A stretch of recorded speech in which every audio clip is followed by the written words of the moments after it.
Before the thunder of rifles cracked across the prairie, before Custer's name became a curse and a legend, there rode a scout named Red Bear.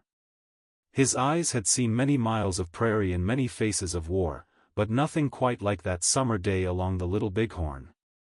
They called them the Arikara Scouts, men who knew the land better than any map and whose hearts beat to the rhythm of hoof and drum. Red Bear was among them, neither hero nor coward, but a man doing a dangerous job, knowing that glory rarely found the men out front. The dawn had barely burned the chill off the grass when the order came down, a charge. Custer himself, restless as ever, ordered the scouts to press into the heart of the Dakota camp and seize their horses. Red Bear and his companions rode hard, dust rising behind them like smoke. They came upon a solitary tepee standing strangely alone. The other scouts, spurred by curiosity and the urge to strike first, circled the tepee, slapping at its hide with quirts and whips. Red Bear followed suit, though the moment felt eerie, as if the air itself warned of something waiting ahead.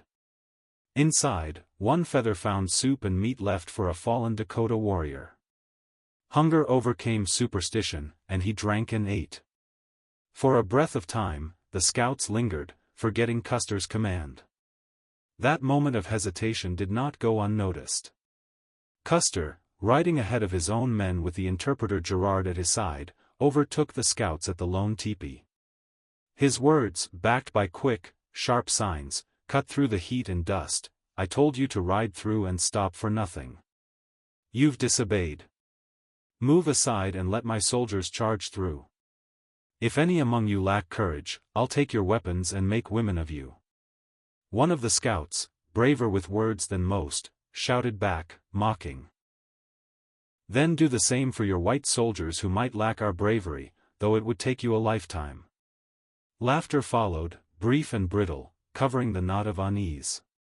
Red Bear watched Custer veer off to the right, a mere 50 yards beyond the lone tepee. The scouts, eager to prove themselves, surged ahead once more. The band pressed on: Young Hawk, Goose, Black Fox, Red Star, Strikes Two, Bloody Knife, Little Sioux, Bob-tailed Bull, Forked Horn, Red Foolish Bear, Boy Chief, Little Brave, and One Feather.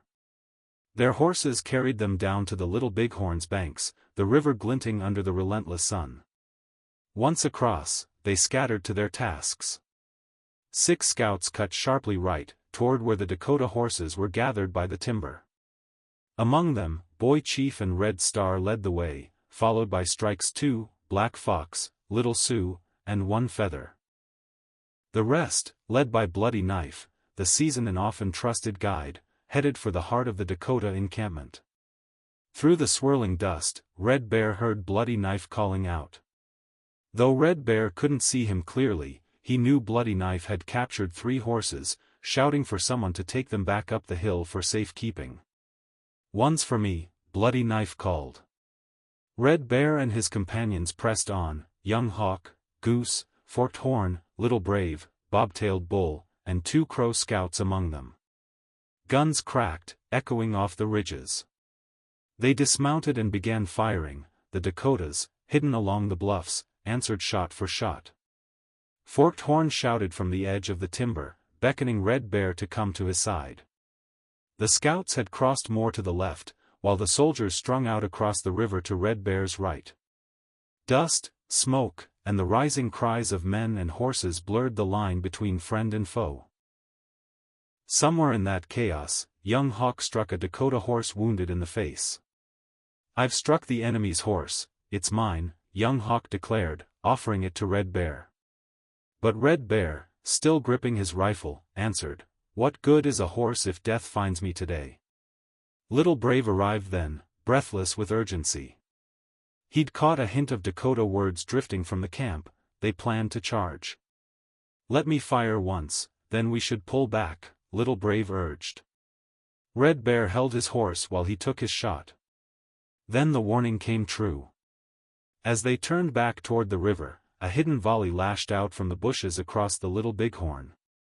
Red Bear and the scouts wheeled back, hearts hammering, and saw, in the clearing smoke, a tide of Dakota horsemen pouring toward the ford, weapons raised, voices shrill with war cries.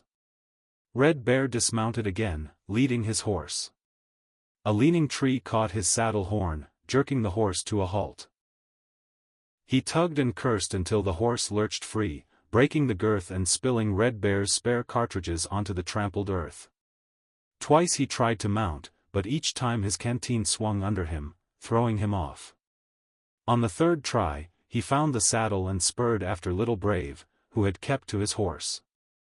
Ahead, smoke and dust turned daylight into a swirling haze. Red Bear glimpsed soldiers in retreat, 10 men on horseback struggling for footing in a deep cut in the ground. Horses fell, soldiers shouted for control. Red Bear pulled his mount sharply left, narrowly missing the drop, and left the struggling soldiers behind. Somewhere in the haze, he saw a lone figure riding ahead. Hoping it was Little Brave, Red Bear followed, only to see the rider veer off. He pressed on, but his horse stumbled and threw him. The animal bolted toward the river, dragging a dry branch tangled in its bridle. Red Bear chased it, one hand on the trailing rope, gun still in the other. Through the clearing dust, a Dakota horseman appeared, face painted in fierce red and yellow. Red Bear raised his rifle and fired, the Dakota fell, and his startled horse wheeled away.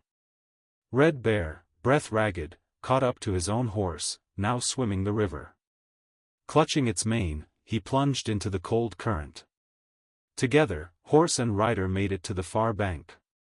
Nearby, the Dakota's fallen horse also swam, its throat adorned with a string of deer hoofs that rattled as it kicked. Across the water, Red Bear glimpsed Little Brave again. His white shirt was streaked with blood from a wound under his right shoulder. Still, Little Brave rode on, horse slowed to a trot, heading not upstream but toward the distant ridge. Red Bear tried to catch the Dakota horse to lead it to Little Brave, but another horse, bobtailed bulls, its saddle soaked with blood, thundered past, too wild to catch. Behind them, 5 or 6 white soldiers splashed from the river into the brush, the sound of rifles chasing them. Little Brave lifted a hand, a sign to Red Bear to go slowly. But Red Bear thought he meant to catch a fresh horse for him, as Little Brave's mount was tiring. Red Bear grabbed at a dragging rope, but the panicked horse jerked him off his feet, tearing his bare skin against the thorny rose bushes. His moccasins lost in the river, his feet bled with every step. At last, the rope slipped free, and Red Bear remounted his own horse. Red Bear never saw Little Brave again. Dust, smoke, and the press of men and horses had swallowed him. All Red Bear could do was keep riding, heart drumming, lungs burning from powder smoke and panic. He pushed his weary horse to the end of the ridge. There, spread out below him, he saw a sight both hopeful and grim, soldiers in retreat, falling back, forming ragged lines. At the center of that chaos rode a man whose look Red Bear would never forget, Reno. His head was wrapped in a white handkerchief, face and beard flecked with spit and foam, eyes rolling like a cornered animal. For a terrifying heartbeat, Reno's soldiers mistook Red Bear for a Dakota. Rifles swung toward him, muzzles dark as death. Red Bear rode straight into the threat, lifted his hand, and struck Reno's chest with an open palm, shouting the only word that could save him, "Scout! Scout!" Reno's eyes widened, recognition sparking behind the fear. "The Sioux! The Sioux, where?" he demanded. Red Bear pointed down over the ridge, where the Dakotas gathered like a dark tide ready to break. An officer, stripes on his sleeve, hurried over, cartridges cradled in boxes on his arm. In the rush, cartridges spilled, clinking against stone and dirt. "John! John!" the officer called, his words rushed, the edge of fear in his voice. He handed Red Bear a fistful of cartridges. Red Bear took them, his hand shaking, heart hammering against his ribs.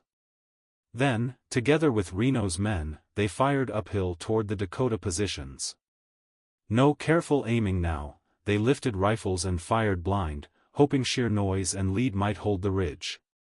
All around, Red Bear saw men kneeling and shooting, smoke drifting in thin threads between them. A wounded Dakota horse, blood running from its haunch, stumbled toward them. Red Bear rose, trying to catch it for a fresh mount, but a soldier shot the animal before it reached him. Red Bear looked around. The ground was littered with empty cartridge cases, broken branches, and churned up earth. In the madness of the charge and retreat, 7 scouts had vanished: Young Hawk, Bloody Knife, Bobtailed Bull, Little Brave, Forked Horn, Red Foolish Bear, and Goose. The loss weighed heavy. Red Bear felt it in his bones, the sudden emptiness where friends had been. For a few heartbeats, Reno's men managed to hold. The Dakotas fired down from the heights, bullets thudding into the earth, whistling past ears. But the soldiers' nerve frayed. Men began slipping back, step by step, looking over shoulders more than ahead. Reno tried to halt them, voice hoarse and raw, but retreat had already taken root in their hearts. At last, the Dakota firing slackened. Whether out of caution or confusion, they paused, and so did the retreat. Into this uneasy lull, other scouts trickled in. Red Bear saw faces he'd feared were gone forever: Bull in the Water, Strikes 2, Red Star, Boy Chief, One Feather, Soldier, Stabbed, Strikes the Lodge, and Little Sioux. Each arrival brought a breath of relief, though 7 were still unaccounted for. Soon after, another group appeared, driving before them about 40 captured Dakota horses, a dusty, snorting prize wrested from chaos. Among them were Charging Bull, Red Wolf, and White Eagle. They regrouped, scouts and soldiers, separate but bound by survival. In this uneasy gathering, Stabbed rode among the scouts on horseback, his voice carrying over the wind. "What now, brothers? Remember what Custer told us: if defeat came, we were to fall back toward the Powder River, where the wagons and supplies wait." The word struck home. Red Bear felt the tug between duty and survival. Around them, the soldiers looked worn, eyes hollow from shock and dust. Pretty Face, who had joined them from the pack mule train, stood quietly at the edge of the group. Red Bear had missed the mule train entirely, chaos had hidden it from view. They agreed on a plan. Part of the scouts would stay behind to keep the Dakotas at bay, buying precious time. The rest would lead the captured horses back to the main trail.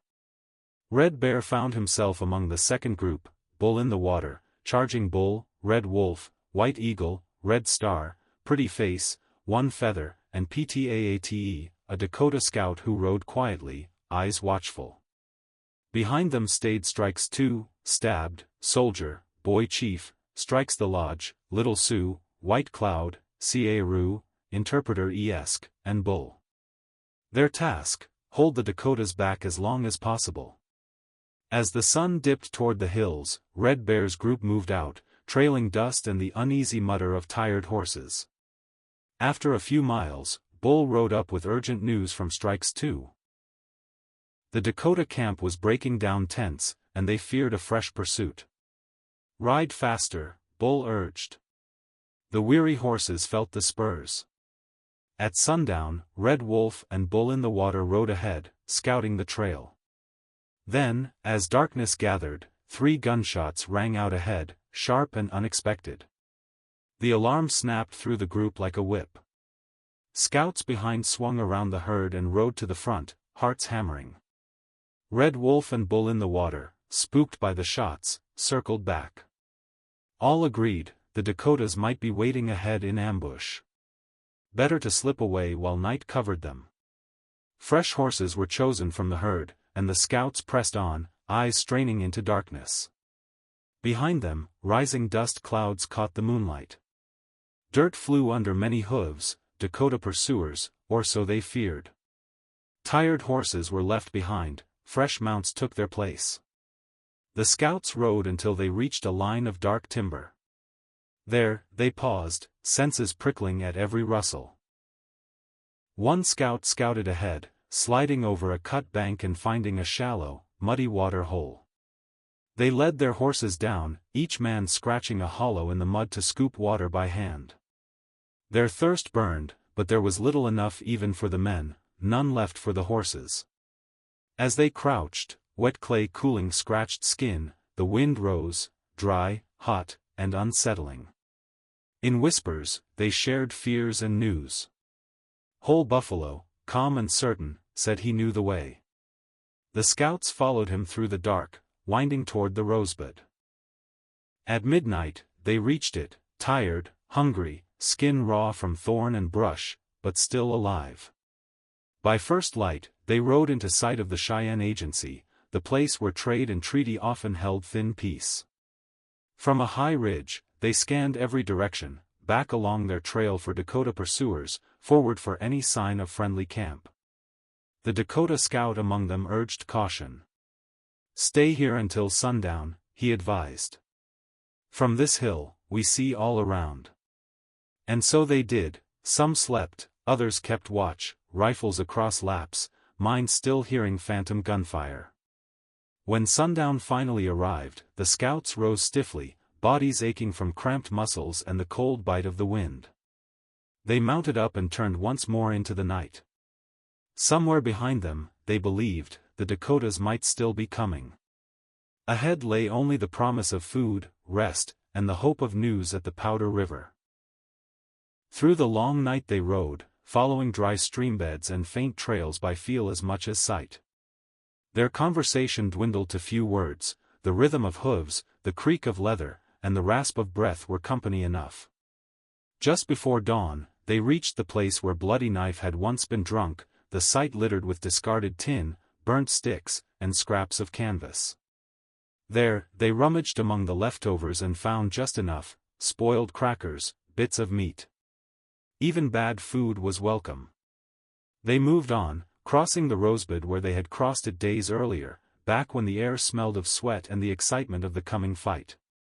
Now, everything felt heavier, like the dust itself carried sorrow. On the far side, Red Bear's keen eyes caught something: tracks, pressed deep into the damp earth, mule tracks, with the odd, lopsided print of a hoof that had lost its shoe.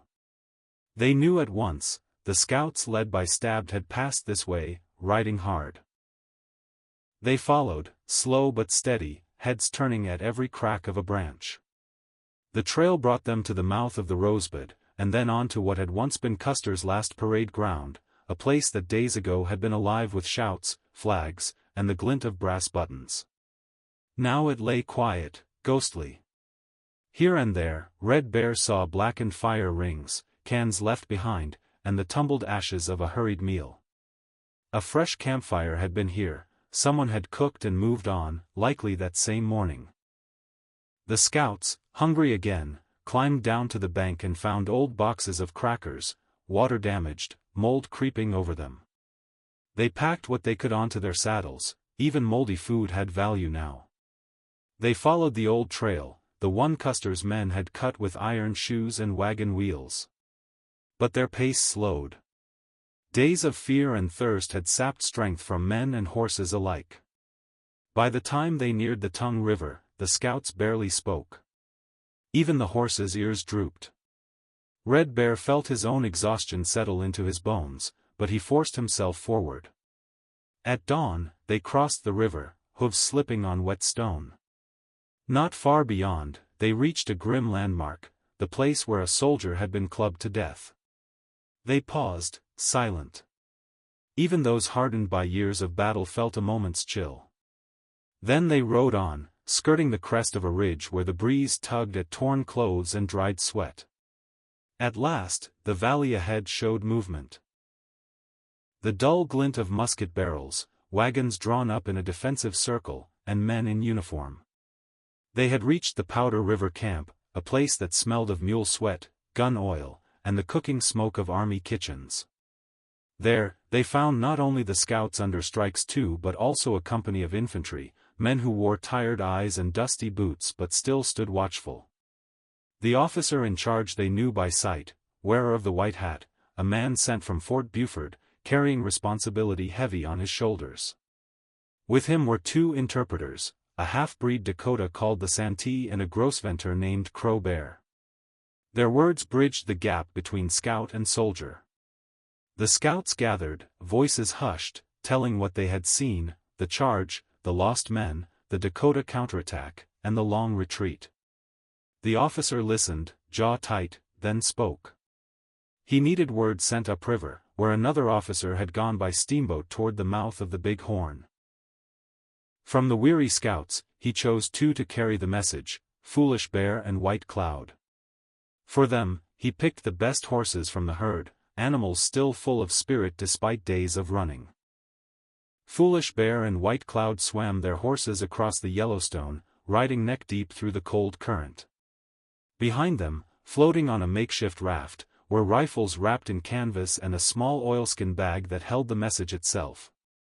They rode on toward the Big Horn, the hope of fresh supplies and reinforcements pushing them through exhaustion. Days later, they returned, calling across the river to Strikes 2 and Bull in the Water, summoning them to ferry mail to Fort Buford. Then, the 2 messengers swam back and rejoined the scouts. Red Bear, now back among his own, felt the ache of loss sharp as an arrow point, friends left behind, the sight of soldiers falling, the memory of little braves' blood on white cloth. Yet here they stood, still breathing, still riding. Scouts had done what they could, carried word, saved horses, kept the line from collapsing completely. History often tells of generals, columns, and flags. But in the dust and chaos of the Little Bighorn, it was men like Red Bear, Arikara scouts, Crow riders, Dakota guides, who saw the battle moment by moment, the horses bolting, the laughter before the charge, the sudden crack of ambush, and the long silence after. In their story, the courage wasn't just in firing a rifle, but in turning back to warn others, in saving a wounded comrade, or in carrying word across rivers that swallowed horses whole. And though history calls it Custer's last stand, Red Bear's telling reminds us, the men who saw it from the saddle saw far more than the name of one fallen commander. They saw comrades lost, choices made in heartbeats, and the heavy cost of every mile on the trail home.